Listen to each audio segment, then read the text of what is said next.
Today on TriFlix, we clarify a few things.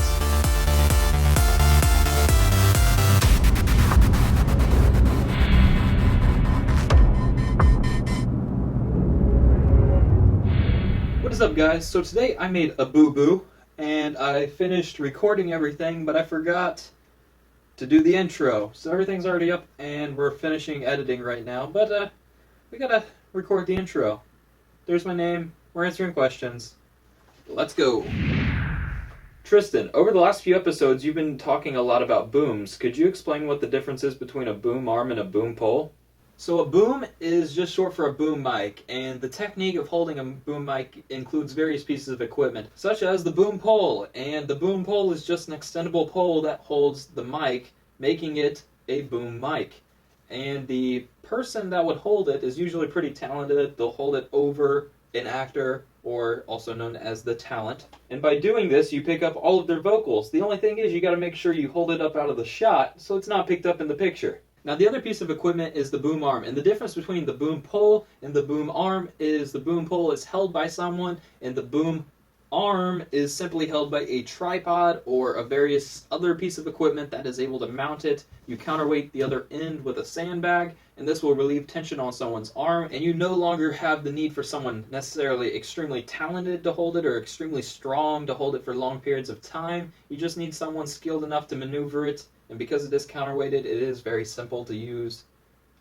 We made one a while ago. We also made the boom pole. So, yeah, that's what we did.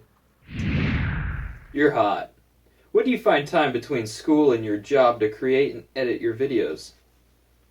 So my schedule is very packed. From the time I wake up till the time I go to bed, I'm always doing something, but I'm never stressed, and the reason for that is because I use this schedule. Okay, so on this schedule, it's a very simple tool, but I suggest everyone that ever wants to filmmake always makes a schedule if they're doing anything other than filmmaking on the side. For me, I am a full-time student, and I work 19 hours a week for a very large company where I do some video work for them. But the number one thing is, if you are a student, you will receive a schedule at the start of your semester. Whenever you receive your classes, go ahead and add them to this 7-day schedule. Once you have this, you can go to your employer and suggest certain days that you would like to work if your employer is flexible like that. So once you have your suggested times for work days down, and once you have your classes down, you can start looking on your schedule for large blocks of time, usually 2 to 3 hour minimum. And using these times, you will dedicate it towards video making, and only video making. These are the times I work on TriFlix Fix and TriFlix Fridays. Now that you have your work, class, and video schedule set aside, look for smaller blocks of time such as 1 to 2 hours, and this time will be dedicated to homework. Make sure you keep your studies important. If you aren't passing classes, you probably have to go and pay that money out of pocket, and that's money you could have spent on a better camera. So yeah, guys, it's a very simple schedule, but I follow it. The most important thing is if you set time for something, make sure you're doing something at that time, because if you procrastinate and put stuff back, it'll just keep snowballing and snowballing until the point where you can't even catch up with your own schedule anymore. Now, guys, I don't know if anyone's going to want it, but if you do want this schedule, let me know in the comment section below, Twitter, wherever. Get a hold of me. I got a lot of connections down below in the description of this page. Just let me know, get a hold of me. I will email it to you, and you can fill it in with your own time frames, and hopefully it's beneficial to you. That's why I do this, to help you. Are you a gamer? Would you ever make gaming videos if you were? I used to be a gamer like you, but then I took an arrow to the knee. Yes, I was a gamer. I still like the game from time to time, but considering you just saw my schedule, there isn't a lot of free time in that schedule.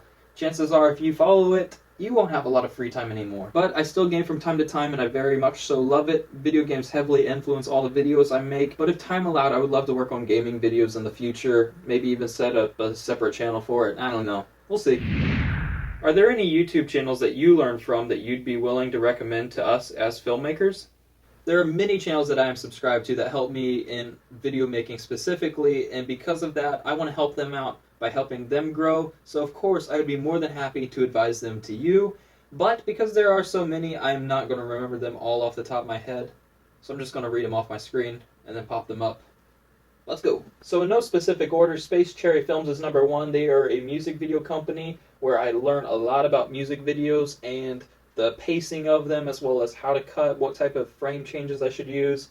Next is Crotoflick, which is a DIY guy. Another one is DIY Perks. Both of these guys are great at their DIY projects. DIY Perks focuses more on sound and lighting, but Crotoflick kind of goes all over the place. I also follow Hit Film and Digital AE VFX related content. Both of those channels are VFX related and how to use different types of programs. Of course, Hit Film teaches Hit Film, but because I want to learn how to use their program, I watch their videos a lot. Rocket Jump and Rocket Jump Film School are both great channels. Rocket Jump focuses more on digital shorts and their VGH series, which is an amazing series. You can find it on Netflix. But Rocket Jump Film School goes behind all of the stuff that Freddie Wong does. Freddie Wong is indeed the guy that made Rocket Jump and Rocket Jump Film School. Whenever he started Rocket Jump, before it was known as Rocket Jump, it was just known as Freddie W channel. He worked with a guy by the name of Brandon JLA. And Brandon JLA is another guy I follow. He focuses more on the VFX side of stuff, especially fume effects.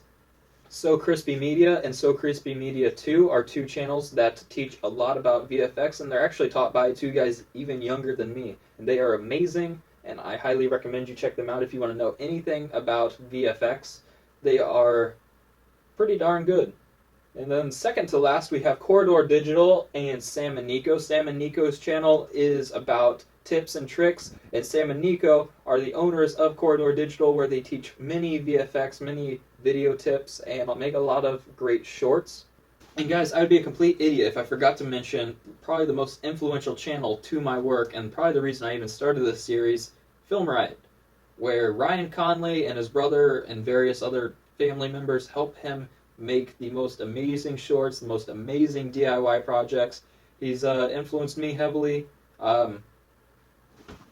Even this guy right here, yeah, he influenced me to make it. He was the one that even suggested using a light bulb changer. I looked around, and it was by far the cheapest way of using an extendable pole. So I do have to give him credit where credit is due, but there are a lot of changes I made to it, and I'm always learning from him and trying to improve what he does and stand upon his shoulders, not step down on him, because he's a great guy. Pretty likable.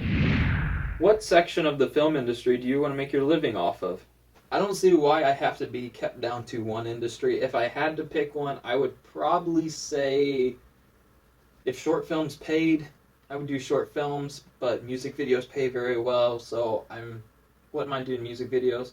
But that's the thing. I don't want to be tied down to one specific thing. I want to work on feature-length films. I want to be able to do my own short films that are only 10 to 30 minutes long. I want to be able to do gaming channels. I want to be able to do DIY projects and help people. Maybe I'm just dreaming too big, but honestly, I don't think you can ever dream too big. If you set your goals high enough and you put steps in front of you and you just keep stepping up and stepping up, eventually you can go however high you want. But that is probably my last piece of advice for today, and to conclude all the question segments, don't stop dreaming, guys. You got to keep building upon and stepping up and educating yourself. If there's anything that you really want to do in life, you'll learn a way and figure out a way to do it yourself. Sponsor time! I want to personally thank Carr Design for all the sick logos they provided us with, as well as design help.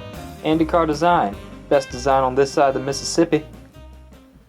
So guys, that's going to conclude today's episode. I hope you enjoyed it. If you did and you found it helpful, let me know in the comment section below. Send it to me on Twitter. If you have any questions, or if you want to suggest a future episode, or anything in general. Also, if you guys wanted that digital copy of that 7-day calendar, let me know in the comments or wherever. Just message me. I'll send you an email of it, or find a way of getting it to you. Don't worry. I got you.